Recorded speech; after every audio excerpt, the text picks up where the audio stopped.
Merci pour ta grâce. Merci pour ta bonté. Merci pour ta fidélité. Oh, merci Seigneur. Bien-aimés, aujourd'hui, c'est le premier dimanche du mois, mais c'est aussi un moment important. C'est le moment où nous fêtons la Pentecôte. Ce n'est pas une simple fête, nous allons comprendre, c'est une expérience que toi et moi, nous devons vivre et que nous devons expérimenter encore plus dans le nom de Jésus.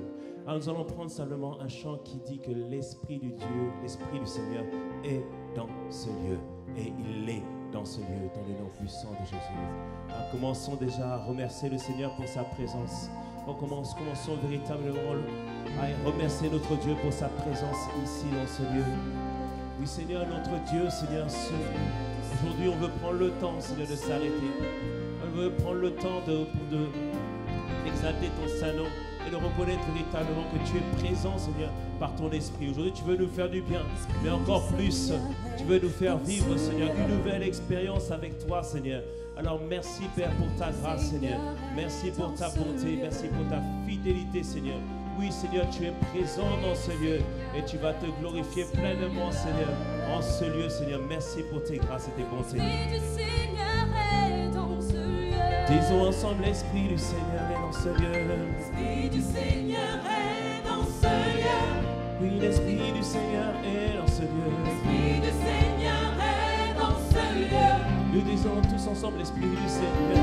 L'Esprit du Seigneur est dans ce lieu. Oh oui, l'Esprit du Seigneur est dans ce lieu. L'Esprit du Seigneur est dans ce lieu. Dis-le avec nous, l'Esprit du Seigneur est dans ce lieu. L'Esprit du Seigneur est dans ce lieu. C'est une déclaration, une proclamation de foi. L'Esprit du Seigneur est dans ce lieu. Oui, l'Esprit du Seigneur est dans ce lieu. L'Esprit du Seigneur est dans ce lieu. Oh, l'Esprit du Seigneur est dans ce lieu. L'Esprit du Seigneur est dans ce lieu. Encore une fois, dis-le, l'Esprit du Seigneur est dans ce lieu. L'Esprit du Seigneur est dans ce lieu. Tu as compris, les paroles sont simples, c'est une déclaration L'Esprit du Seigneur que nous est proclamons dans sur ce cette lieu. journée. Oui, l'Esprit du Seigneur est dans ce lieu. L'Esprit du Seigneur est dans ce lieu. Oh, l'Esprit du Seigneur est dans ce lieu. L'Esprit du Et Seigneur on va dire que l'Esprit de Dieu est au contrôle, l'Esprit de Dieu. L'Esprit de Dieu est au contrôle.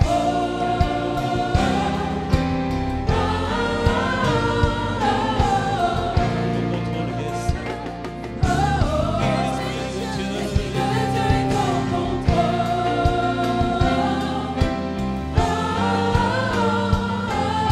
L'Esprit de Dieu. L'Esprit de Dieu est dans ce lieu. Dis encore, l'Esprit du Seigneur est dans ce lieu. Maintenant, tu as compris les paroles.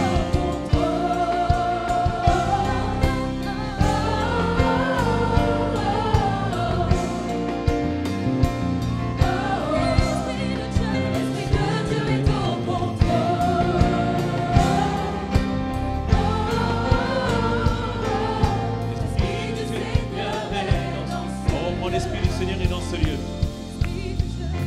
L'Esprit du Seigneur est dans ce lieu. On y va, l'Esprit du Seigneur est dans ce lieu. L'Esprit du Seigneur est dans ce lieu. Ensemble, l'Esprit du Seigneur est dans ce lieu. L'Esprit du Seigneur est dans ce lieu. Oui, l'Esprit du Seigneur.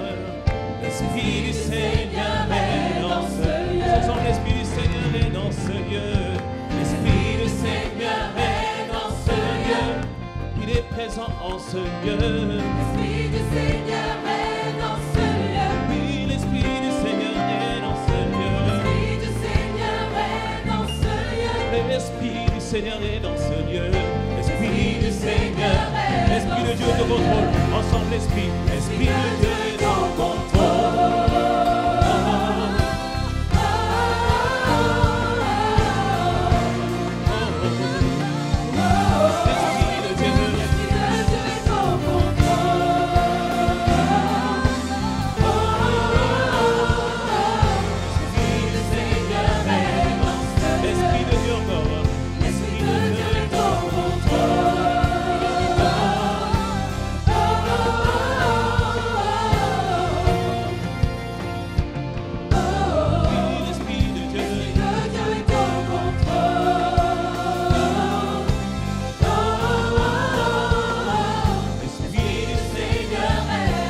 Les malades sont guéris dans ce lieu. Les malades sont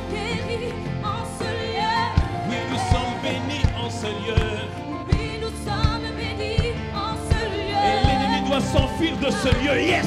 L'ennemi doit s'enfuir de ce lieu. Car l'Esprit du Seigneur est dans ce lieu. Car l'Esprit du Seigneur est On va dans le ce dire. lieu. Les malades sont guéris en ce lieu.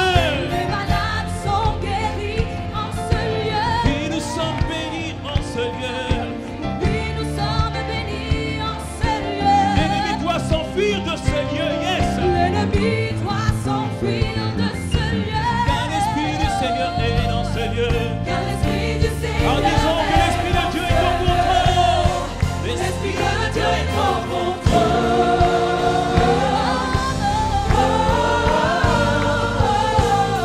Oui, au contrôle, yes. L'Esprit de Dieu. L'Esprit de Dieu est au contrôle. L'Esprit de Dieu. L'Esprit du Seigneur est dans ce On va dire lieu. que les opprimés sont délivrés en ce lieu. Les opprimés sont délivrés en ce lieu. Alors viens déposer tes fardeaux en ce lieu. Alors viens déposer tes fardeaux en ce lieu. Le pardon, Dieu veut te le donner en ce lieu. Le pardon, Dieu peut te le donner en ce lieu. Car l'Esprit du Seigneur est en ce lieu.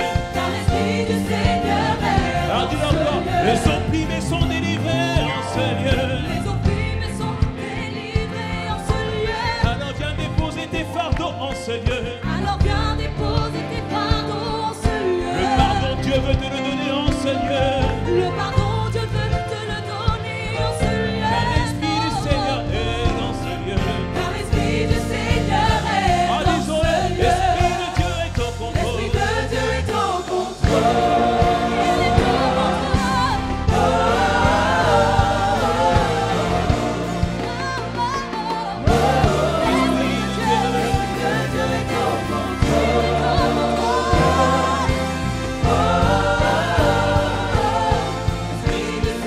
Maintenant tu vas dire, ma vie est renouvelée en ce lieu. Oui, je suis complètement changé en ce lieu. Je suis complètement changé en ce lieu. J'ai enfin trouvé la paix en ce lieu. J'ai enfin trouvé la paix en ce lieu. Car l'Esprit du Seigneur est dans ce lieu. Car l'Esprit du Seigneur est dans ce Dis encore, ma lieu. vie est renouvelée en ce lieu. Ma vie est renouvelée en ce lieu. Je suis complètement changé en ce lieu. Je suis complètement changé en ce lieu. J'ai enfin trouvé la paix en ce lieu. J'ai enfin trouvé la paix en ce lieu. Car l'Esprit du Seigneur est dans ce lieu. Car l'Esprit du Seigneur est dans ce Et lieu. l'Esprit de Dieu est au contrôle. L'Esprit de Dieu est au contrôle.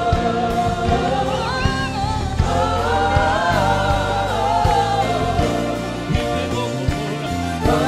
Oui, l'Esprit de Dieu.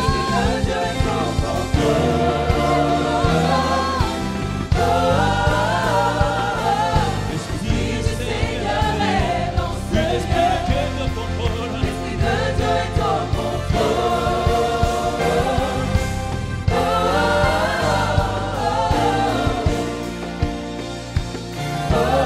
L'Esprit de Dieu est au contrôle. Est au contrôle. L'Esprit du Seigneur est dans ce Encore une fois, lieu. l'Esprit de Dieu est au contrôle. L'Esprit de Dieu est au contrôle.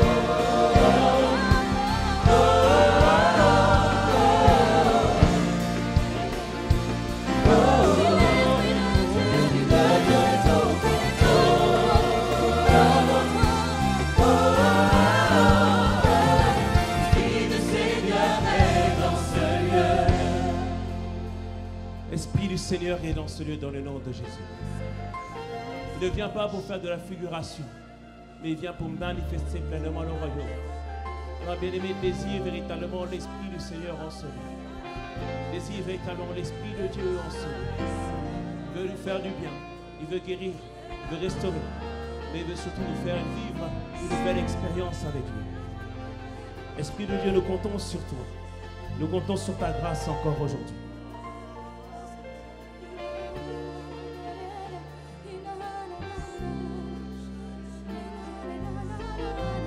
Nous comptons sur le fait que tu puisses nous porter. Nous comptons sur le fait que tu puisses nous faire du bien. Alors Seigneur, prends pleinement le contrôle de toutes choses. Et merci Seigneur pendant le temps qui est imparti, que tu nous donnes la grâce de t'expérimenter, de te vivre. Et Seigneur, que ta manifestation soit au milieu de nous.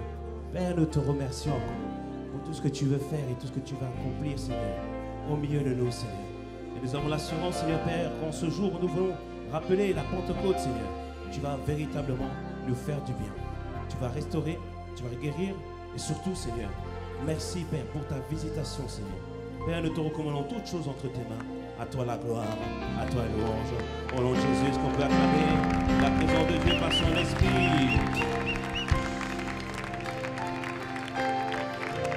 J'ai dit, est-ce qu'on peut acclamer la présence de Dieu par son esprit?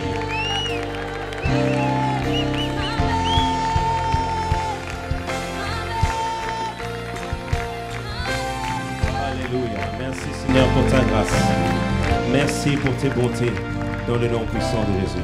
Père, nous te recommandons toujours entre tes mains. Au nom de Jésus. Amen. Amen.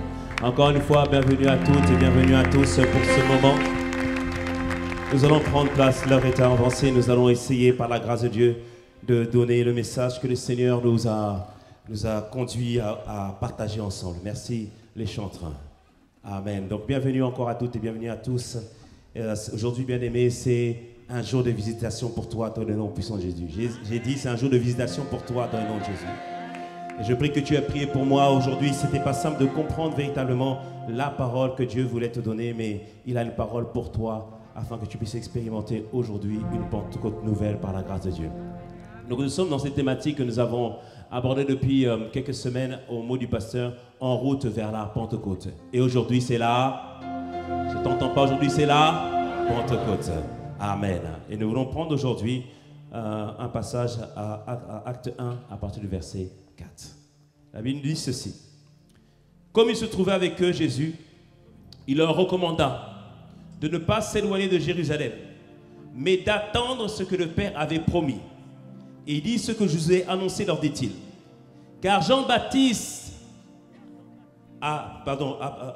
baptisé d'eau, mais vous, dans peu de jours, dans quelques minutes, dans moins d'une heure, cette journée, demain, dans une semaine, vous serez baptisés du Saint-Esprit.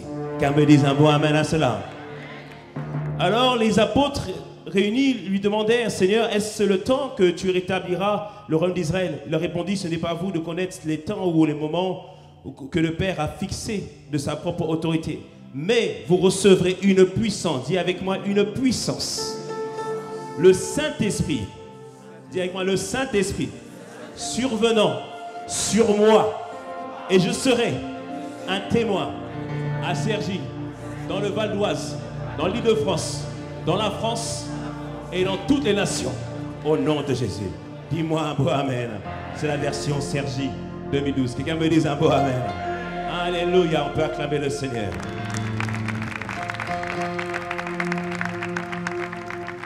Il a dit à ses disciples, vous recevrez une puissance, le Saint-Esprit survenant sur vous, et vous serez mes témoins à Jérusalem, dans toute la Judée, dans la Samarie et jusqu'aux extrémités de la terre. Et bien aimés, nous voulons aujourd'hui parler de la Pentecôte. Nous allons comprendre que ce jour de la Pentecôte, justement, que le Saint-Esprit est arrivé. Et nous allons comprendre ensemble que la Pentecôte, bien au-delà d'une fête, c'est véritablement une expérience que toi et moi, nous devons aspirer à vivre. Et peut-être que tu as vécu une certaine Pentecôte, mais je crois qu'aujourd'hui, le Seigneur veut te donner la grâce de rentrer dans une nouvelle Pentecôte, c'est-à-dire dans une nouvelle dimension de puissance. Quelqu'un me dise un bon amen à cela. Alléluia.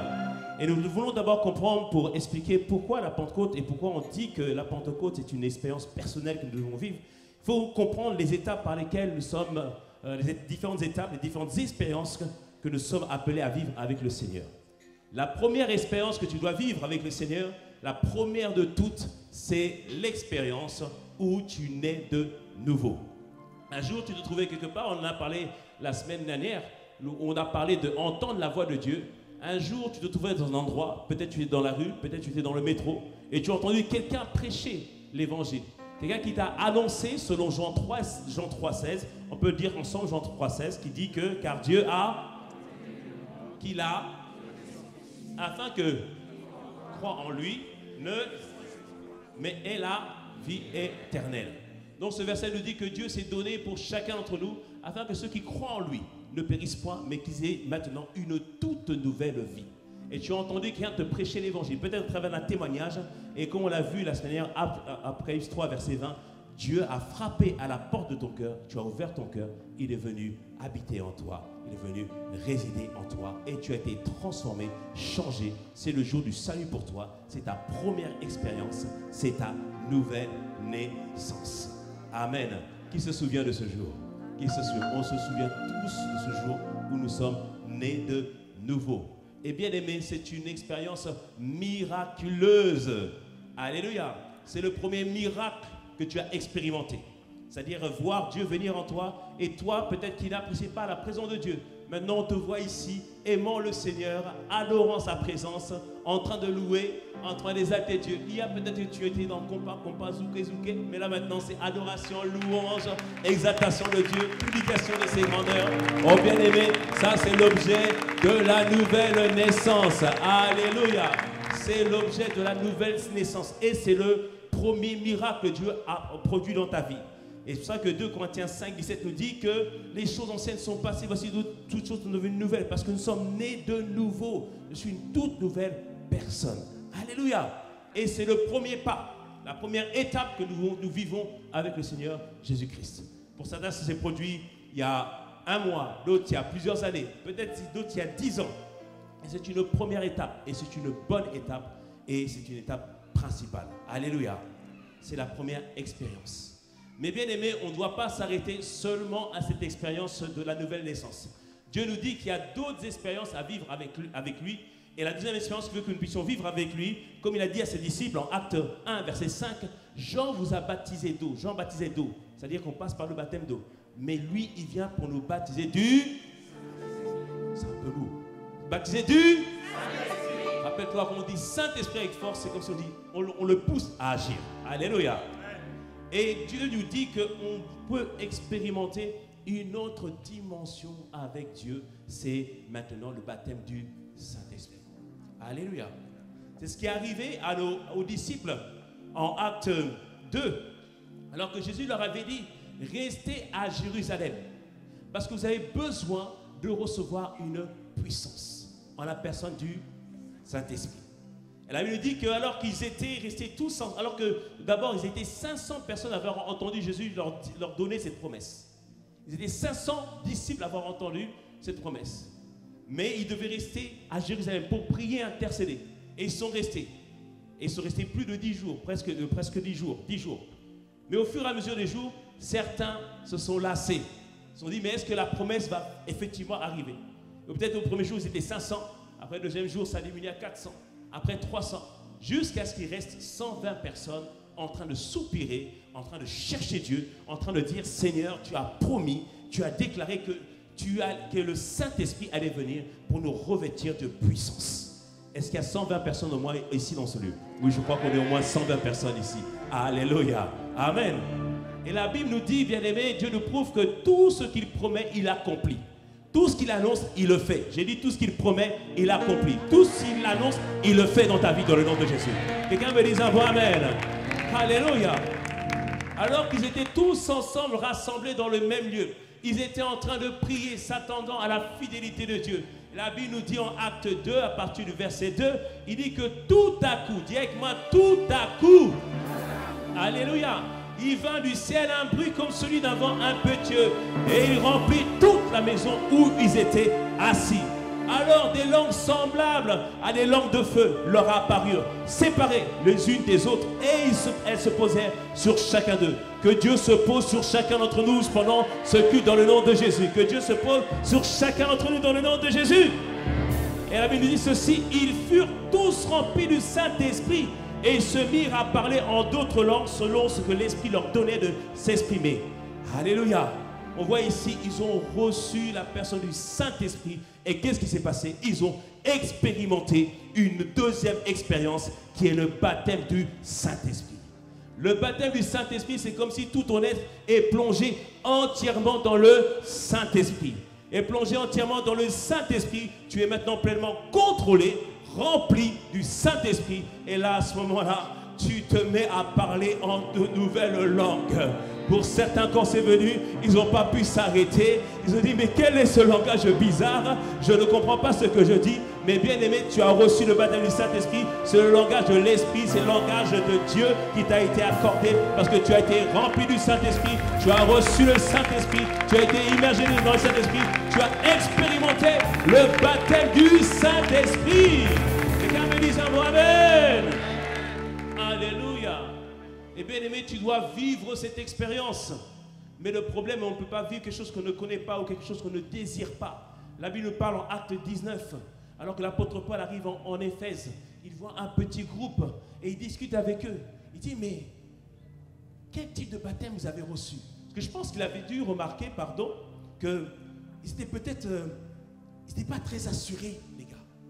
Il a dû remarquer peut-être qu'il y a des choses qui n'étaient pas vraiment déterminées. Il sentait qu'il leur manquait un zèle, il leur manquait une passion, il leur manquait une détermination. Et moi, j'ai vu plusieurs chrétiens manquer de détermination, manquer de force. Et même moi, j'étais un peu comme ça aussi. Je manquais de détermination, mais j'avais une soif de Dieu. J'avais un désir de Dieu. J'avais un désir de voir la réalité de Dieu. Mais je sentais que j'étais encore faible à l'intérieur. Et parfois, tu avais du mal à marcher avec le Seigneur. Et je me disais, mais est-ce que c'est ça la vie chrétienne? Est-ce qu'il n'y a pas quelque chose de mieux que cela? Et un jour, on m'a parlé du Saint-Esprit, de la personne du Saint-Esprit. Je peux t'assurer que je n'ai pas cru lorsqu'on m'a parlé par la personne du Saint-Esprit. Et pourtant, je lisais les Écritures. Mais on me disait que la personne du Saint-Esprit peut venir habiter en moi, il peut me toucher et j'allais parler de nouvelles langues. Et j'étais comme ces disciples qui n'avaient pas entendu que le Saint-Esprit voulait nous faire vivre une nouvelle expérience. Une nouvelle expérience par laquelle il vient, qui vient sur nous, afin que nous puissions parler de nouvelles langues. Pourquoi? Pour prier de manière exacte. Pour que Dieu puisse nous entendre de notre bouche des prières exactes. Pour que nous puissions annoncer des mystères sur notre vie. Est-ce que tu connais ce que Dieu a prévu pour toi? Bien aimé, moi je ne le connais pas, mais le Saint-Esprit le connaît. Et par la prière, par l'Esprit, il permet d'annoncer des mystères. Alléluia. Par la prière, par le Saint-Esprit, il permet de m'édifier moi-même. Parce que parfois tu es faible, bien-aimé. Mais lorsque le Saint-Esprit vient sur toi et que tu commences à prier en langue, ça t'endort pleinement à lui et que tu laisses prendre le contrôle de ta bouche, tu ressens une force, une vivacité, une audace, une capacité. Oh, merci Saint-Esprit pour le baptême du Saint-Esprit. Quelqu'un me dise un mot, amen. Alléluia. Mais les disciples qui étaient à Éphèse n'avaient pas connu ça. Et la Bible nous dit, mettez Acte 19 au verset 2, l'apôtre Paul, les voyant, leur pose la question, avez-vous reçu le Saint-Esprit quand vous avez cru? Et ils répondirent, on n'a même pas entendu qu'il y avait un Saint-Esprit. Et à la suite, il leur montra, parce qu'ils ont dit qu'ils ont été baptisés seulement du baptême de Jean, qui est le baptême de la repentance. Mais que l'apôtre Paul leur a expliqué que le baptême doit être au nom de Jésus. Il les a baptisés au nom de Jésus. Et après, il a prié pour eux, il leur a imposé les mains. Et ils ont reçu le baptême du Saint-Esprit. Et ils ont parlé de nouvelles langues. Et je suis sûr que maintenant, il y a une audace qui s'est installée en eux. Une détermination, une confiance. Oh bien-aimé, que tu puisses recevoir le baptême du Saint-Esprit dans le nom de Jésus. J'ai dit que tu puisses recevoir le baptême du Saint-Esprit aujourd'hui si tu ne l'as pas reçu. Au nom de Jésus. Quelqu'un me dise un mot, amen. C'est ce qui s'est produit à la Pentecôte. Et c'est ce que nous avons vécu avec le baptême du Saint-Esprit. Mais bien aimé, Dieu ne veut pas que tu t'arrêtes juste à l'expérience d'être baptisé du Saint-Esprit. Parce qu'il y a une autre expérience que Dieu veut te faire vivre. C'est être maintenant revêtu du Saint-Esprit. Recevoir l'onction du Saint-Esprit. Recevoir la puissance du Saint-Esprit. Recevoir la capacité qui vient du Saint-Esprit. Alléluia. Bien-aimé, tu as besoin de ça. C'est ce que les disciples ont expérimenté. Non seulement ils ont expérimenté le Saint-Esprit qui vient sur eux et que cela s'est exprimé par le parler en langue, mais aussi, bien-aimés, ils ont expérimenté le revêtement et la puissance du Saint-Esprit. Le revêtement et la puissance du Saint-Esprit est important. Pourquoi? Parce que, bien-aimé, tu as besoin d'être transformé et changé en un nouvel homme, en une nouvelle femme. Alléluia. Tu as besoin d'être une femme audacieuse. Tu as besoin d'être un homme audacieux. Tu as besoin d'être une femme courageuse. Tu as besoin d'être un homme courageux. Tu as besoin d'être transformé entièrement par le Seigneur. Alléluia. Et la Bible, on en avait parlé la semaine dernière, ou dans le mot du passé, on avait parlé de Saül. Samuel avait dit à Saül, Saül, tu es devenu roi, mais tu as besoin d'être transformé et changé par Dieu. Et il lui a dit ceci en Acte 1 Samuel 10, verset 5. Il dit le prophète Samuel dit à Saül, après cela tu arriveras à Gibea Elohim, où se trouve une garnison de Philistins. En entrant dans la ville, tu rencontreras une troupe de prophètes descendant du haut lieu, précédés du luth, du tambourin, de la flûte et de la harpe, et prophétisant eux-mêmes. Il dit, l'Esprit du Seigneur te saisira et tu prophétiseras avec eux et tu seras changé en un autre homme. Oh bien-aimé, qu'aujourd'hui tu sois changé en une autre personne dans le nom puissant de Jésus. Une personne plus audacieuse, une personne plus déterminée, une personne plus confiante dans le nom puissant de Jésus. Alléluia. Bien-aimé, Dieu veut te transformer aujourd'hui par sa puissance. C'est ce qui est arrivé aux disciples. Pierre qui avait renié Jésus parce qu'il avait eu peur. Maintenant, il était capable de se tenir devant la foule et de pouvoir annoncer à tous, vous avez crucifié, vous avez tué le Sauveur. Il leur dit, repentez-vous tous. Il faisait preuve d'audace. Bien aimé, que Dieu te donne cette audace dans le nom puissant de Jésus. J'ai dit que Dieu te donne cette audace dans le nom de Jésus. Alléluia.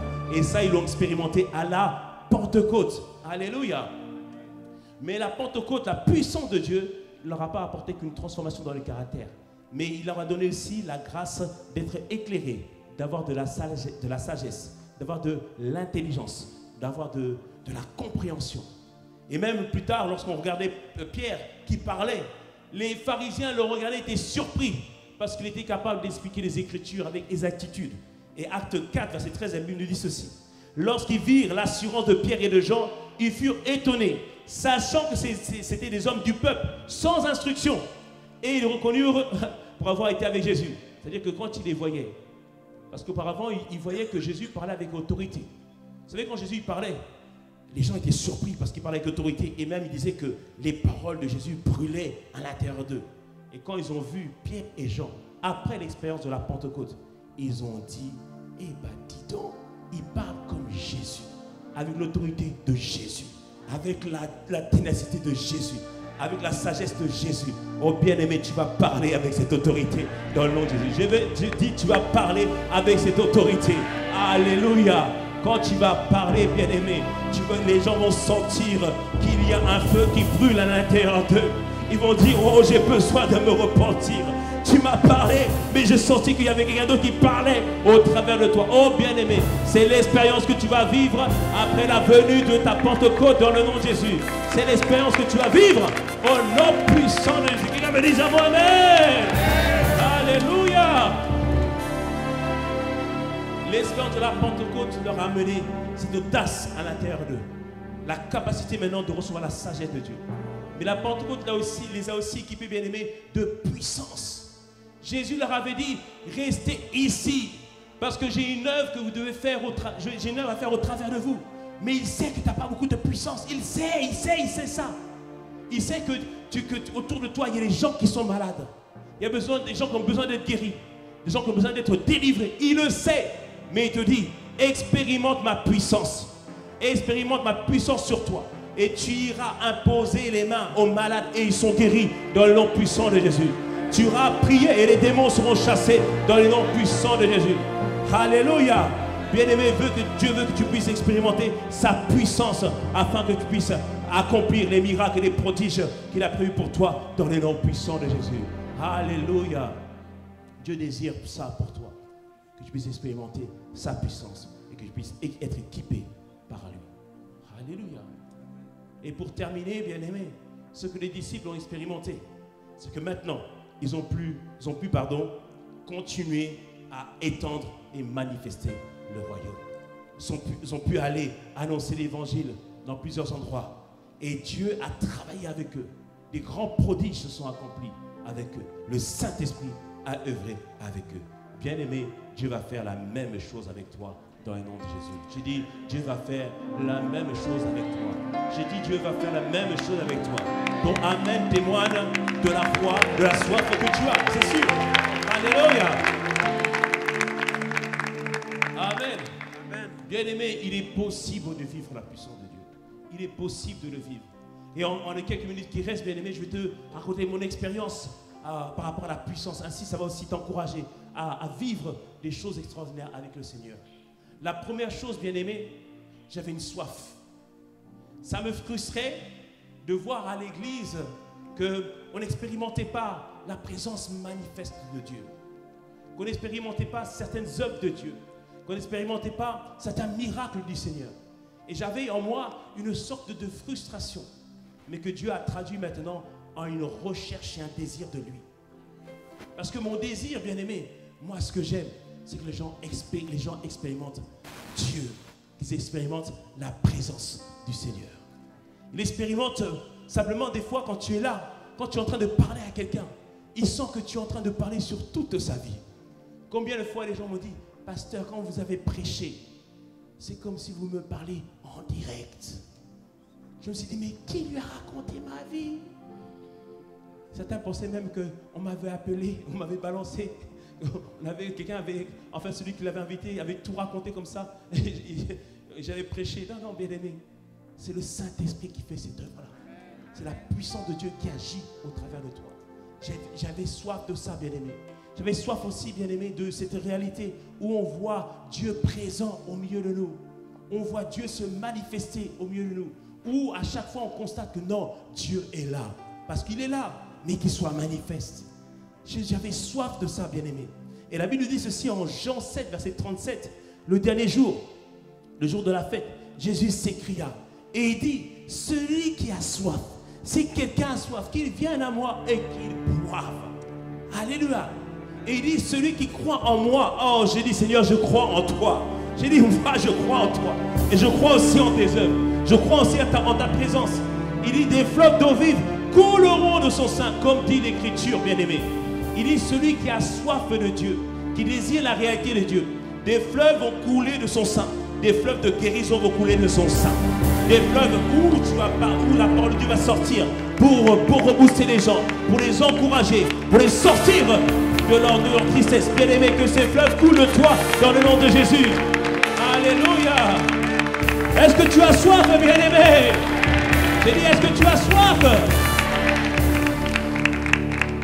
Bien-aimé, j'avais tellement soif de ça. Parce que j'étais frustré, bien-aimé. Quand quelqu'un me dit, je suis malade et il n'y a rien qui se passe. Quand tu pries quelqu'un, on dirait qu'il n'a rien touché alors que Dieu est là. J'avais soif de ça. Et Luc 11, verset 13 nous dit encore, si donc méchants comme nous sommes, nous pouvons donner des bonnes choses à nos enfants. À combien plus forte raison le Père Céleste ne donnera-t-il pas le Saint-Esprit à ceux qui lui demandent? J'ai dit, Seigneur, je demande le Saint-Esprit. Je demande pour ta puissance. Je demande ton autorité. Je demande, Seigneur, la réalité de ta présence. Oh, bien-aimé, j'avais ce désir-là. Est-ce que tu as ce désir-là ce matin? Est-ce que tu as ce désir? Alléluia. Oh, bien-aimé, j'avais ce désir de Dieu. J'avais ce désir. Parce que pendant longtemps, on ne m'avait pas parlé du Saint-Esprit. Lorsqu'on m'a parlé du Saint-Esprit, au départ, j'ai douté. Et quand je regardais les Écritures, tout ce que le Saint-Esprit avait fait dans le livre des Actes, j'ai dit, Seigneur, je désire vivre ça. Et dans ma recherche de la puissance, bien-aimé, au départ, j'ai recherché au mauvais endroit. Je regardais partout sur Internet où on voyait des hommes de Dieu remplis d'onction. Et je regardais ce qu'ils faisaient. Des fois, je voulais écouter leurs enseignements. Tel prophète, telle prophétesse. Je regardais partout. Je regardais, mais d'où vient la source de sa puissance? Je regardais des livres. J'ai lu des livres. J'ai lu des livres. J'ai écouté les enseignements. Même à l'époque, on était partis en vacances avec notre frère pasteur Teddy. Il dit, Mathé, c'est quoi ta recherche? J'ai dit, moi, je cherche l'onction. Je cherchais l'onction. Je voulais voir la puissance de Dieu. Je voulais ça, bien aimé. Mais c'est pour toi que je cherchais, en fait. J'ai dit, c'est pour toi que je cherchais. Alléluia. Oh, bien aimé, oui, c'est pour toi que je cherchais. Je cherchais pour toi. Parce que je voulais que Dieu te guérisse. Je voulais que tu expérimentes Dieu. Je cherchais pour toi. Alléluia. J'ai cherché partout. J'ai écouté des enseignements partout. J'ai regardé les prophètes et tout ça. J'ai dit, waouh. Il y en a qui m'impressionnent. J'ai dit, waouh. Quelle puissance. Jusqu'à ce qu'une sœur, inspirée par le Saint-Esprit, vienne me dire, pasteur, le Seigneur me dit de te dire, dans ta recherche de l'onction, tu cherches au mauvais endroit. Je dis, aïe, dis avec moi, aïe. Bien aimé, Dieu est bon. Quand on n'est pas sur le bon chemin, il nous rattrape. Et c'est vrai que quand je regardais ces personnes, je me posais des questions quand même. Il y a des trucs que je trouve un peu bizarres. Mais je dis, c'est pas grave, il y a l'onction. Si je voulais l'onction, je désirais l'onction. Et quand cette sœur est venue me parler, j'ai dit, ah, Saint-Esprit, je comprends que tu me parles. J'ai dit, ok, on va chercher autrement. Et après, à force de regarder, j'ai trouvé un dénominateur commun. Que la puissance est trouvée dans la présence. Que la puissance est trouvée dans la présence. J'ai réalisé qu'il n'y a pas besoin de chercher la puissance. Non, cherche la présence et la puissance sera trouvée. Non, juste ça. Donc j'ai fermé le livre 7 clés pour recevoir l'onction. Ta de l'onction. J'ai tout fermé. J'ai dit bon, on va te chercher toi Dieu. On va te chercher toi, Esprit de Dieu. Alléluia. Et la nuit, j'ai reçu une visitation. Donc la personne que je suivais, que je trouvais un peu bizarre, il est venu me voir la nuit. Enfin, son esprit est venu, j'ai eu une vision. Et la nuit, il m'a dit, est-ce que tu veux mon onction? Non, dis pas amen.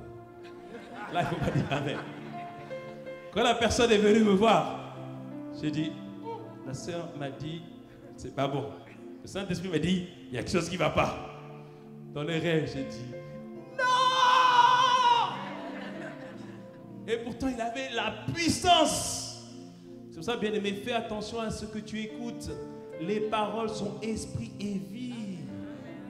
Son esprit est vie. Lorsque tu écoutes quelqu'un, tu reçois ce qu'il a. Tu reçois ce qu'il a. Et là, dans ce rêve, j'ai dit non. Mais pourtant, je n'avais pas encore la puissance. J'aurais pu avoir peut-être là, à ce moment-là, la puissance. J'ai dit non. La puissance est trouvée dans la présence. Et là, à partir de ce jour-là, j'ai écouté que les enseignements de nos pères. J'ai écouté que les enseignements de nos pères. Et les oncles. Donc les pères, c'est Pasteur Yves, Pasteur Yvan, et les oncles, Pasteur Sanogo, Pasteur tout ça. Ça, c'est les oncles. J'écoutais que leurs enseignements. Et tous concourait vers le même but. Que l'onction, la puissance est trouvée dans la présence. Et on le voit, par exemple, dans le livre des Actes, Acte 16. L'apôtre Paul et Paul et Silas étaient dans la prison. Ils étaient enchaînés. Ils étaient bloqués. Peut-être que toi, tu es bloqué dans une situation. Peut-être que tu es enseigné dans une situation. Mais la Bible nous dit ceci en Acte 16, verset 25. Vers le milieu de la nuit. En ce moment, vous avez compris que pendant les 72 heures, les 24 heures, j'aime bien le milieu de la nuit. Alléluia.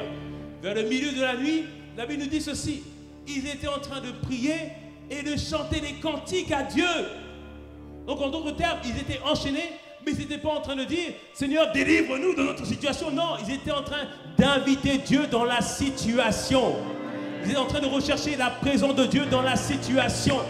Dans la maladie, je chercherai la présence de Dieu. Dans le doute, je chercherai la présence de Dieu. Bien-aimé, cherche la présence de Dieu et invite Dieu à venir résider dans cette présence, dans cette situation. Oh bien-aimé, il chantait des cantiques à Dieu. Alléluia. Peut-être il chantait combien Dieu est grand. Mais ils étaient enchaînés. Chantons-le combien. Ils étaient enchaînés, bien-aimés. Mais ils chantaient des cantiques à Dieu. Ils publiaient la grandeur de Dieu. Ils proclamaient des louanges à notre Seigneur. Et tous les prisonniers les regardaient. Mais ils disaient, mais ils ne sont pas en train de se plaindre. Ils ne sont pas remplis d'amertume. Pourtant, ils ont été emprisonnés parce qu'ils prêchaient le nom de Jésus. Mais on les voit chanter, on les voit louer Dieu, on les voit être contents. Mais pourtant, enchaînés, imagine-toi la situation, bien-aimé. Ils chantaient des louanges à Dieu. Alléluia. Et la Bible nous dit ceci, verset 26 de Acte 16. Tout à coup, dis avec moi tout à coup. Alléluia. Ça me rappelle le tout à coup de Acte 2. Alléluia. Tout à coup, il se fit un grand tremblement de terre, en sorte que les fondements de la prison furent ébranlés. Et au même instant, toutes les portes s'ouvrirent et les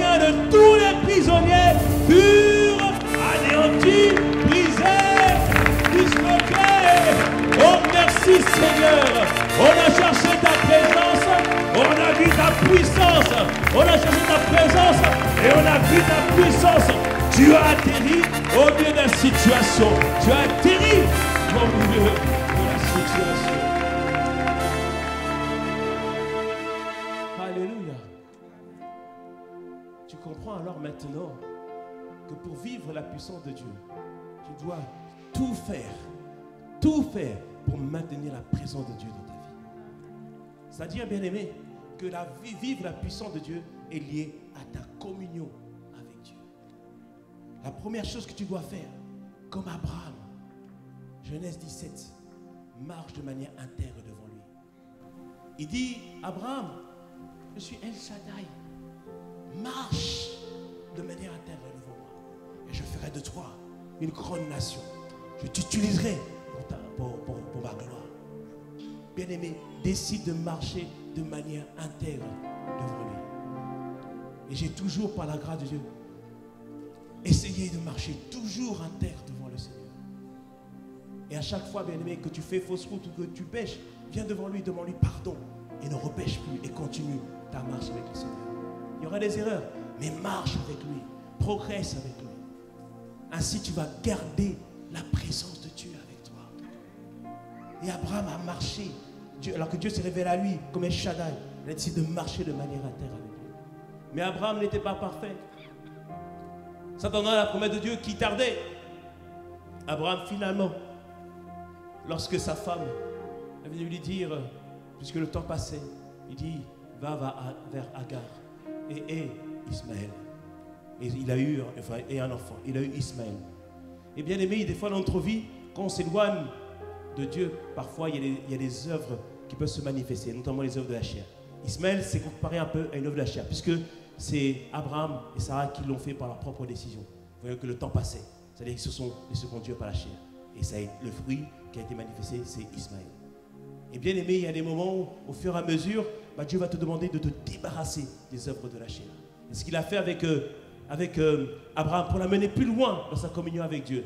Il a dit à un moment donné en Genèse 21, alors que plus tard, Sarah a enfin eu l'enfant de la promesse, alors qu'elle était enceinte et qu'elle allait enfanter, la Bible nous dit que Sarah, en Genèse 21, Sarah vit rire le fils d'Agar, c'est-à-dire Ismaël, l'Égyptienne.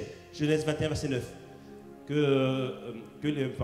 Sarah vit rire le fils d'Agar et l'Égyptienne avait enfanté Abraham. Et elle dit à Abraham, chasse cette servante et son fils, car le fils de cette servante n'héritera pas avec mon fils, avec Isaac.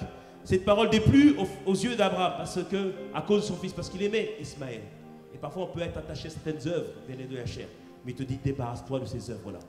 Et la Bible dit, mais Dieu dit à Abraham, que ça ne te déplaise pas à tes yeux à cause de cet enfant, et le testament accorde à Sarah tout ce qu'elle te demandera, car Isaac car c'est d'Isaac que sortira une postérité qui te sera propre. Sarah avait enfanté d'Isaac. Il dit, l'enfant de la promesse, c'est Isaac. Mais Ismaël, c'est, comme on dit, un peu un enfant de la chair. C'est-à-dire, c'est les œuvres de la chair. Il te demande aujourd'hui, débarrasse-toi des œuvres de la chair pour vivre sa puissance. C'est-à-dire, bien-aimé, fais tout pour que dans ton cœur, il n'y a rien qui empêche Dieu de se manifester. On l'a vu la semaine dernière, Éphésiens 4, verset 30. Il dit, n'attristez pas le Saint-Esprit que vous avez reçu pour le jour de la rédemption. Que toute amertume, toute animosité, toute dispute, toute querelle ne soit pas vue au milieu de vous. C'est-à-dire, bien-aimé, assure-toi, bien-aimé, que dans ton cœur, qu'il n'y ait rien qui empêche véritablement le Saint-Esprit de se manifester. C'est-à-dire que toi-même sois le propre gardien de ton cœur, comme le dit Proverbe 4, verset 23. Garde ton cœur plus que toute autre chose. Pardon. Donc, il te demande de garder véritablement ton cœur. Parce qu'on a dit, la puissance est trouvée dans la présence. Donc tu dois garder ton cœur de toute forme d'amertume, de toute forme de doute, même de toute forme de dispute, c'est-à-dire d'envie vis-à-vis des autres. Garde ton cœur véritablement, afin que la présence de Dieu soit préservée. Alléluia. La présence de Dieu, une fois je vous ai raconté, le Saint-Esprit est sensible, bien-aimé. Une fois je vous ai raconté, le jour où j'ai attristé le Saint-Esprit, c'était il y a longtemps. Je précise bien, il y a longtemps. C'était en 2004 ou 2005. Il y avait un témoignage. À l'église, on témoignait de ce que Dieu avait fait. Et les gens voyaient témoigner. Je ne sais pas ce qui m'a poussé. J'ai voulu aller témoigner pour parler de ce que Dieu faisait chez les jeunes, mais de la manière dont j'ai parlé, j'ai tellement minimisé Dieu. Même au fur et à mesure que je parlais, j'ai senti, oulala, qu'est-ce que je suis en train de faire? Et dès que je suis parti à m'asseoir, il y a une froideur qui est venue en moi. J'ai su que j'ai attristé le Saint-Esprit. Et j'ai regardé, à l'époque c'était ma fiancée, appelée Chantal. J'ai dit n'importe quoi là. Elle m'a dit, oui tu as dit n'importe quoi. Il faut épouser une femme qui te dise la vérité. Et quelqu'un me dit la femme. Mais elle a dit ça un peu plus sage. C'était pas tout à fait ce qu'il fallait dire. Ça aurait pu être dit autrement. Alléluia. Mais j'ai senti que j'ai attristé le Saint-Esprit. Et pendant 2 mois, moi qui avais l'habitude de lire la parole, de recevoir des révélations, parfois même je recevais ce que le pasteur Yvon allait prêcher le dimanche. Mais là, plus rien, nada.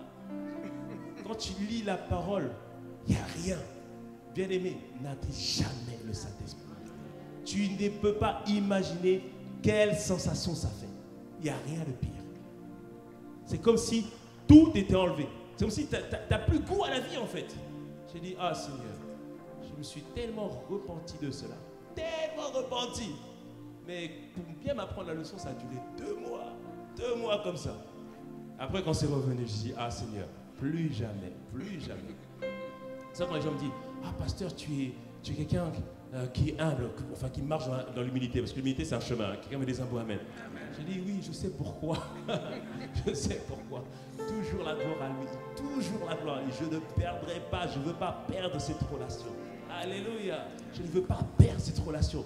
Même quand les choses peuvent me blesser, même quand les choses peuvent me toucher dans le cœur, je dis Seigneur, fais-moi grâce. Accorde-moi la grâce qu'aucune amertume, qu'aucune animosité, qu'aucune dispute, qu'aucune querelle ne soit trouvée en moi. Oh bien-aimé, je soupire pour Dieu pour ça. Alléluia. Et je sais que toi aussi tu soupires pour ça. Mais bien-aimé, une fois, j'ai soupiré pour Dieu. Il y avait quelque chose dans mon cœur. J'ai dit Seigneur, tu dois l'enlever. Ça a duré du soir au matin, du matin au soir, du soir au matin. J'ai dit Seigneur, ça ne doit pas rester dans mon cœur. Ça ne doit pas rester dans mon cœur. Est-ce que toi tu fais la même chose? Est-ce que tu vois quelqu'un qui t'a fait du mal? Est-ce que toi tu es là en train de méditer le mal qu'on t'a fait? Ou est-ce que tu vas devant Dieu et tu dis Seigneur, accorde-moi la grâce de lui pardonner? Est-ce que tu dis Seigneur, pardonne-lui? Parce que des fois les gens, comme dit Jésus, ils ne savent pas ce qu'ils font. Mais il y en a, ils savent très bien ce qu'ils font. Ils savent très bien.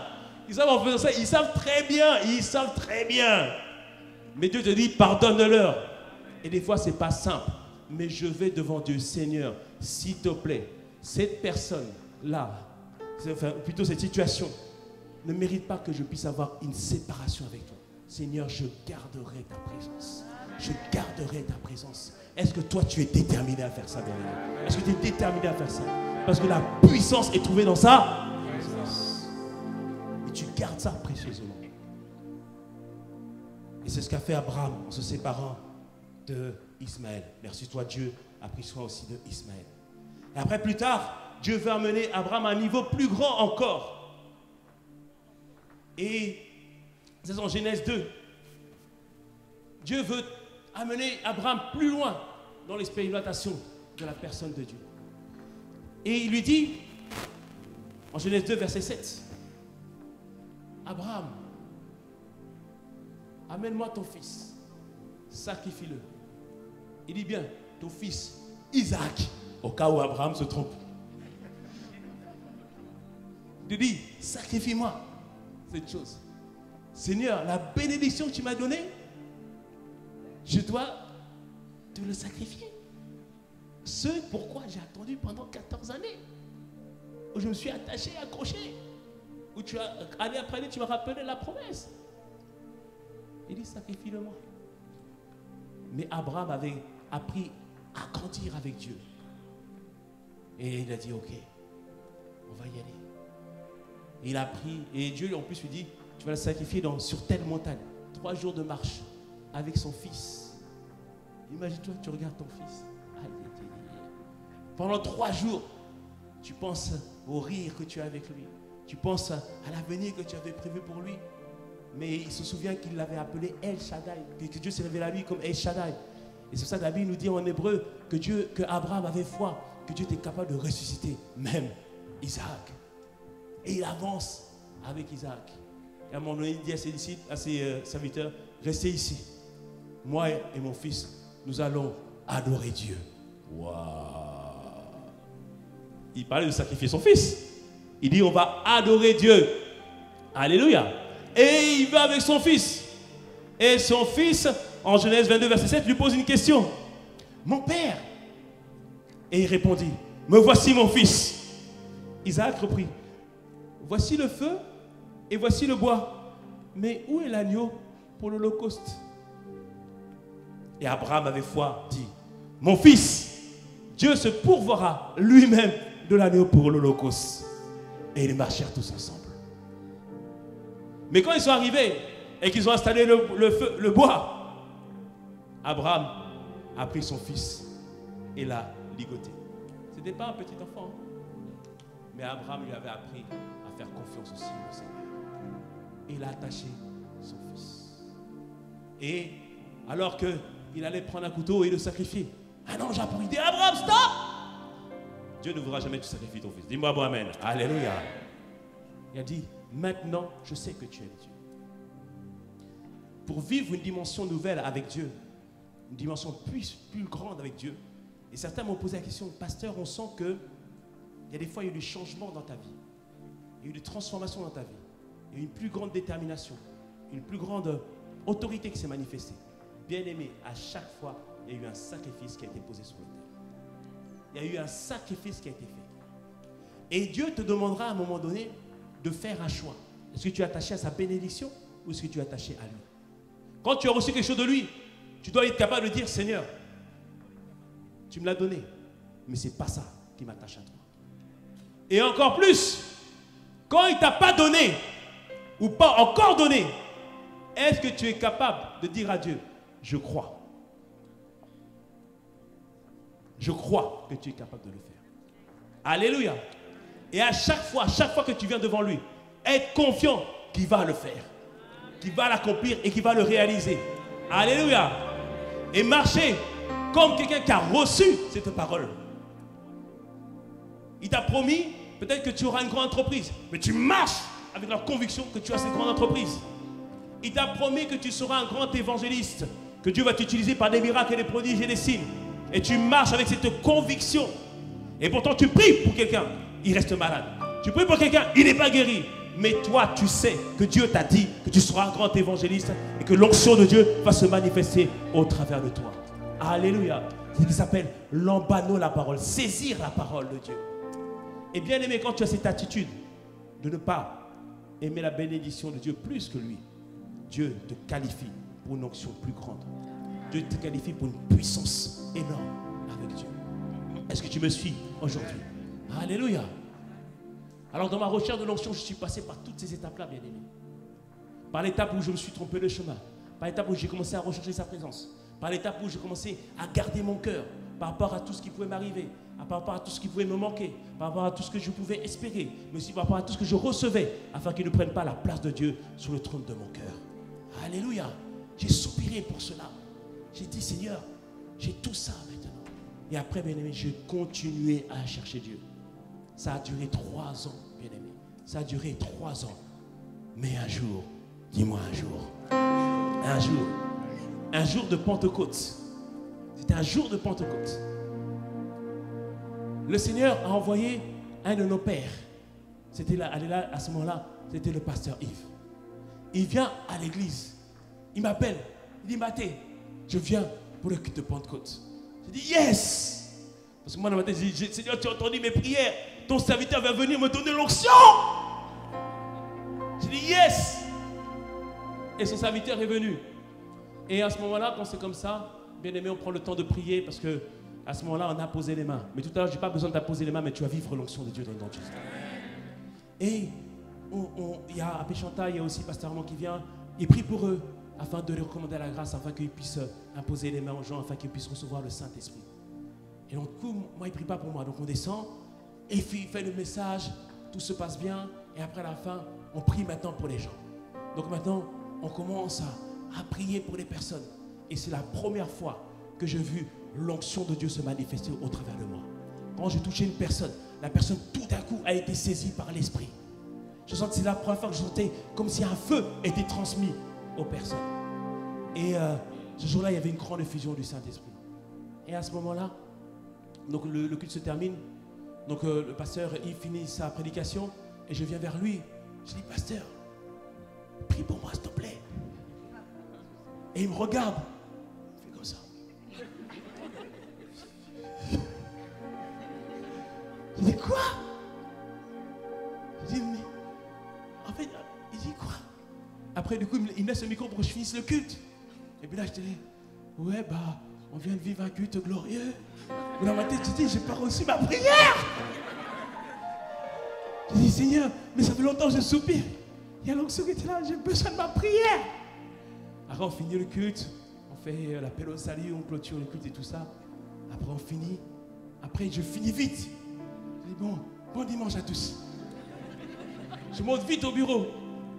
Je vois un pasteur Yves. Il dit, mais pasteur, pourquoi tu n'as pas prié pour moi? Il me dit, mais tu n'as pas vu que la grâce de Dieu se manifeste au travers de toi? J'ai dit, oui, j'ai vu ça. Il dit, moi je suis juste venu pour être en contact avec toi, pour que tu puisses recevoir. Mais comme je te l'ai dit, je passais du temps dans leurs enseignements. Pasteur Yves, pasteur Yvan, je n'écoutais que. Donc l'onction qui était sur eux, et maintenant elle m'a été transmise. Que cela te soit transmis aussi dans le nom puissant de Jésus. Que cela te soit transmis dans le nom de Jésus. Et en me disant, bon, amen à cela. Alléluia. Et plus tard, c'est le pasteur Yvan qui m'a imposé les mains. Mais aussi une fois, il m'a bien serré dans ses bras. J'ai dit, Seigneur, je prends toute l'onction dans la sorte. Alléluia. Et après, avec le pasteur Sanogo, j'ai demandé une grâce spéciale au pasteur Sanogo. Il m'avait entendu. À un moment donné, pendant tout le séminaire, moi je priais pour ça. Et le dimanche, il a dit, votre pasteur a soif. Il dit, Mateta, viens. J'ai dit, ah, je viens. Ah.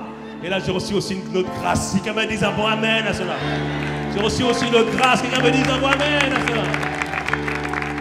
Alléluia.